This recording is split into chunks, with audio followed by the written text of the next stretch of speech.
88, c'était L627 de Bertrand Tavernier. Ah, Bertrand Tavernier. Bertrand Tavernier, oui, j'ai tourné. Tu avais quel rôle là? J'avais le rôle de la femme à qui on voulait enlever son enfant. Ah oui. Femme africaine à qui on voulait retirer son enfant et qui se battait pour. C'est encore d'actualité. Hein? En France, il y a beaucoup d'enfants africains qui sont retirés et placés. Oui. On a l'impression d'être dans un système, pas une impression, je suis certain, on est dans un système de prédation. On retire les enfants noirs qu'on place et qui se retrouvent dans des réseaux. Dans des réseaux. Il faut le dire. Il faut le dire. Si vous voulez m'attaquer en justice, j'y vais tout de suite. J'ai interviewé une jeune dame ivoirienne qui a accouché ici en région parisienne. 2 jours après, on a retiré son nourrisson. On l'a placé. Sous prétexte. Sous prétexte qu'elle n'était pas bien dans sa tête parce que son ex-mari français qui vit à Bordeaux l'avait signalé 3 ans avant. Il a fallu que Joël Didier Ngo, avec son association CL2P, se battent durant 2 années pour qu'on rende à cette maman son garçon de 2 ans. Vous retrouvez ça, bébé placé sur JMTV+. Donc c'est un système. Il faut le dire. Oui, il faut le dire, ça ne m'étonne pas. Il faut le dire. Et bon, comme on pense que beaucoup de Noirs d'Africaines sont naïves et qui peuvent... Non, ça, il faut pouvoir le dire, il faut le revendiquer, il faut le dire haut et fort. Malheureusement, les médias français ne traitent pas souvent de ce dossier-là, parce que bon, ça, franchement... Tu parles... Bon, JMTV plus est un média pas français. Oui, c'est un média français.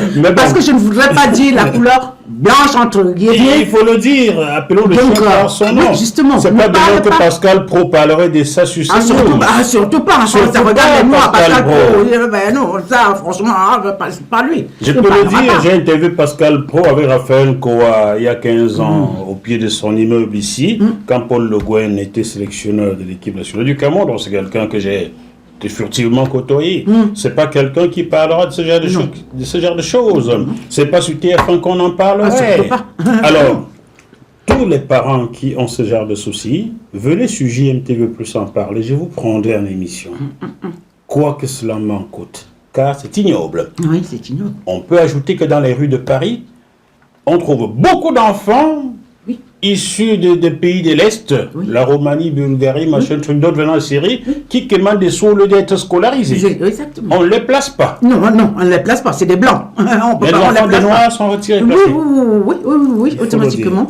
Donc, M. Tavernier t'a permis de jouer ce rôle d'Africain, de femme africaine qui se bat pour qu'on ne lui retire pas son enfant. Je n'ai pas eu la chance de voir ce film. La finalité était quoi? A-t-on quand même rendu à cette femme son enfant? Oui, on n'a pas. Oui, elle s'est battue, elle a crié, elle s'est débattue. On n'a pas pu prendre son enfant. Elle a serré fort son enfant dans les bras et l'enfant a été déçu. Finalement, ils ont dit bon, mais ça, on n'y peut rien, on la laisse. Très bien. Tu permets, dans ton émission, tu aimes bien faire passer les messages dans tes chansons, dans tout ce que tu fais. Donc, dans cette émission, passons les messages. Chers téléspectateurs, dans la région de Nantes, à Corcaux-sur-Lonne, 2 petites filles ont été retirées à leurs parents. Vendredi 2 décembre 2016, ça va bientôt faire donc 9 ans, on n'a pas rendu à leurs parents ces 2 enfants. La dame est française de cette région-là, et le garçon est un jeune frère noir comme Wabassa de Mvokada, avec qui j'ai grandi. J'ai mené des enquêtes là-dessus. On a essayé de monter la femme contre son homme, qu'elle accuse faussement son homme pour qu'on lui rende les enfants et qu'on éloigne l'homme. Elle a dit, mais mon homme n'a rien fait de mal. On les a punis tous les 2, 9 ans. 9 ans. Ça passe. Bon, aujourd'hui, leurs enfants sont même majeurs. Ah ben voilà, justement. Et ces enfants, ils sont majeurs sans toutefois connaître les parents biologiques. Est-ce normal? Est-ce humain? Parce que bon, ben ça, la France parle d'humanité, la France parle, ben justement, on va voir, on va voir les autres ailleurs, parce que c'est en Afrique que les gens ne sont pas. En France, les gens ne sont pas humains non plus. Retirer des enfants comme ça pendant 9 ans à leurs parents. Fallacieux. Non, c'est inadmissible. C'est inadmissible. Bien, chers téléspectateurs, dans le bœuf bourguignon, on dit tout. Et il fallait pointer ce fait-ci du doigt. C'est un réseau. Et une dame gabonaise a mis le doigt sur ce réseau-là. On a dû rendre aux Gabonais certains enfants qu'on avait retirés ici en France.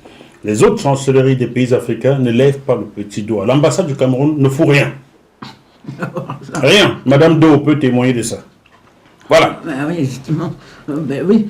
Et l'ambassade peut ne rien foutre, puisque les enfants de ces dirigeants ne sont pas concernés. Donc, c'est toujours les pauvres qui payent. Ceux qui n'ont personne, ceux qui n'ont pas droit à la parole, ne peuvent pas. Ceux qui n'ont personne, parce que bon, en Afrique, comme on parle, en l'occurrence au Cameroun, il faut avoir quelqu'un quelque part pour pouvoir. C'est malheureux. C'est malheureux. Et c'est honteux. Ce programme vous a été proposé par la super app Kezan.